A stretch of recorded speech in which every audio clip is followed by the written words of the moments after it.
Hello and welcome to Rose Red Homestead, where we focus on emergency preparedness, food security, and self-reliance. And I'm just here to tell you how much we love our community. If you have not yet subscribed to our channel, we would invite you to do so. We, without any bias whatsoever, think that we have the very best community on all of YouTube. We are a learning community where we all pitch in and share our knowledge with one another. We promote kindness and respect, and everyone is welcome. So please join us and help prepare for these uncertain times in which we live. We have been doing a few videos on make and freeze meals, and this is another one. It's meatloaf muffins, and I have a funny meatloaf story to tell you. When I was married to my first husband and we were raising our children, I fixed meatloaf all the time. It was a family favorite. We even had it about once a week. It was inexpensive. It was delicious. We had baked potatoes with it, and the kids really loved it. And for years I made meatloaf. And then when I married Jim and asked if we should have meatloaf, he turned up his nose and said, "I do not like meatloaf. I don't want to eat meatloaf." His previous experiences with meatloaf had not been great.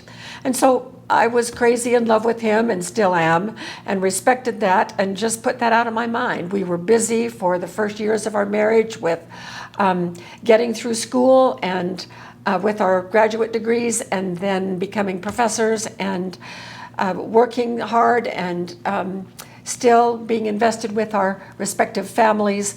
And so I didn't think much of it.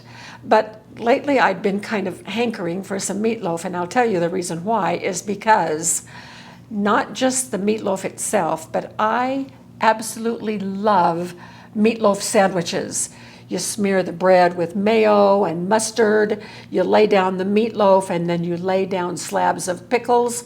Oh my gosh, my mouth is watering right now. That is just out of this world. And so I just decided, I don't know, maybe about a month ago, that I wanted to make some meatloaf. And Jim is always, he just is a very loving husband and ready to support me. And I said, "Honey, I'm going to make some meatloaf for dinner, and I'll be happy to fix something else for you if you like." And he said, "No, I'll try your meatloaf." So I made my standard run-of-the-mill plain meatloaf, and he loved it. Did you love it, honey? Yeah. Oh. Yes, it was very good. You all know what a tease Jim is. Anyway, and then we had meatloaf sandwiches, which he also really grew to like. And so we have had meatloaf a couple of times. The last time I made meatloaf, I made it with 3 pounds of hamburger and all of my ingredients. And then I shaped it into 2 loaves and baked both of those. And then we had one for dinner, and I wrapped up the other one in foil, put it in a plastic bag, and added it to our level 1 food storage out in our freezer. And then just the other day, we opened up that one, had it for dinner, and then had some meatloaf sandwiches. But the problem is it doesn't ever come out even. I mean, I keep having leftover meatloaf and little bites left and that sort of thing. And so the other day when I was... Give it to the dog. No, we don't have a dog. We used to have a dog, Max, our German Shepherd, which we loved. He used to run the coyotes away from our backyard. And so anyway, I just happened to see someone had done meatloaf in muffin pans. And I thought, oh my gosh, that's just perfect, because I can freeze what we don't use and then just bring out, like I have this oversized muffin tin along with the regular size muffin tin that we're going to try today. And then whatever size of a serving we want, we can get 1 or 2 of those out. And then I can pull out enough for meatloaf sandwiches and not have not a lot left over. So we are going to do meatloaf muffins for our make and freeze meal today. In this bowl, I have 3 pounds of hamburger. So I'm just going to really quickly run through the ingredients that I usually put in my meatloaf. And everybody has their favorite meatloaf recipe. You can really use whatever recipe you wish, but I will be printing up this one and putting it in our make and freeze meatloaf series. And you can just go to our website. Here's the URL right here. Go up to the top menu, click on recipes, and in that first block of recipes down at the bottom, you will see make and freeze meals. And I'm including all of the recipes, one recipe per page, and it will be successive. So this will be the second one that will be there. There's already one there, and this will be, I think, the second one. And we're just going to keep adding pages to that document, and you can download and print out whichever pages that you wish. So I just put in a teaspoon of Italian seasoning. That may not be enough. Worcestershire sauce, I'm going to put in 2 tablespoons. Jim loves Worcestershire sauce, so I have added this to my plain and simple meatloaf recipe. He suggested this last time we had meatloaf, and I thought that it was a good suggestion.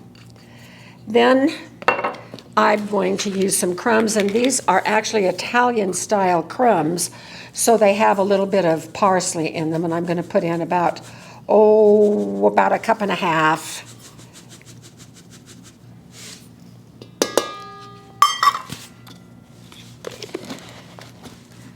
And then I'm going to put in just some salt and pepper. And I just do it to taste. That's probably a teaspoon and a half or so.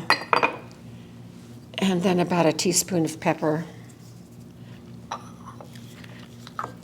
And I keep this little plastic bonnet on the salt to keep it from clumping up.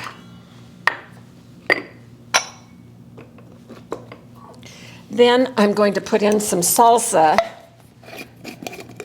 and I imagine between the salsa and the ketchup that I'm going to put in right here, I probably put in about between half and 3/4 of a cup of tomato stuff. And then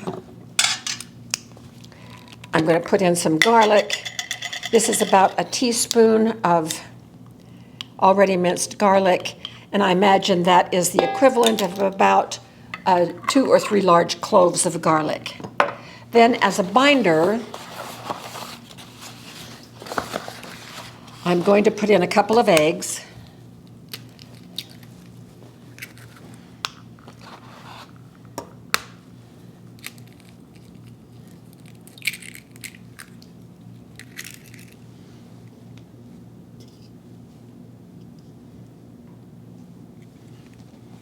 Get it? I think so. Got it. And then I have 1 large onion that I have diced into very tiny pieces. I don't like in our meatloaf, I don't like larger chunks of onion. I like them to be about the size of the ground beef. So there is that. And then I just get my hands into it. And then I'm just going to mix all of this together. And I like kind of a stiff mixture. Otherwise, it doesn't make very good sandwiches.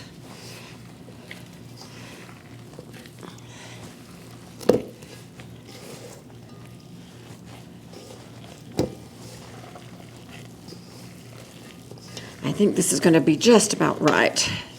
We want to get everything evenly mixed. All right, I just sprayed the muffin tins with some of this cooking and baking spray, and then I'm going to fill the muffin cups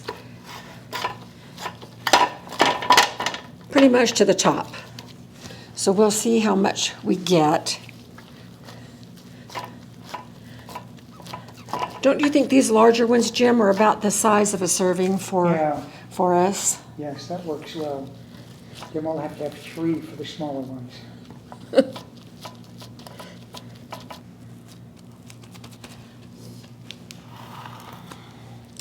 All right, so there we have it. And it looks to me like we have 12 regular size and 6 large size.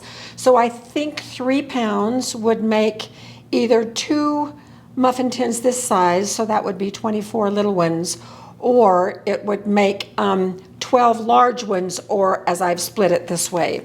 So these are going to go in a 350 oven.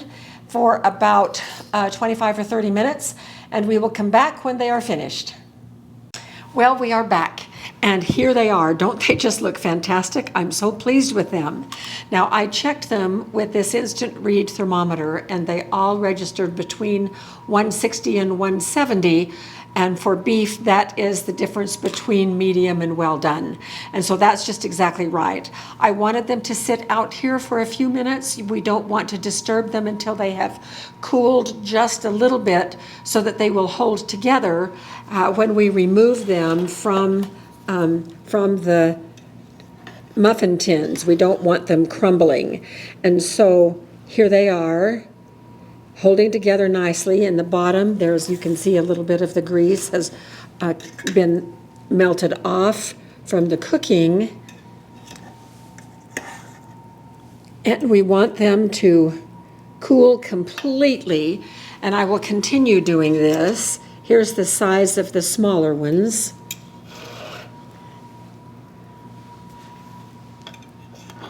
So we can judge whether or not we want to do small ones and large ones.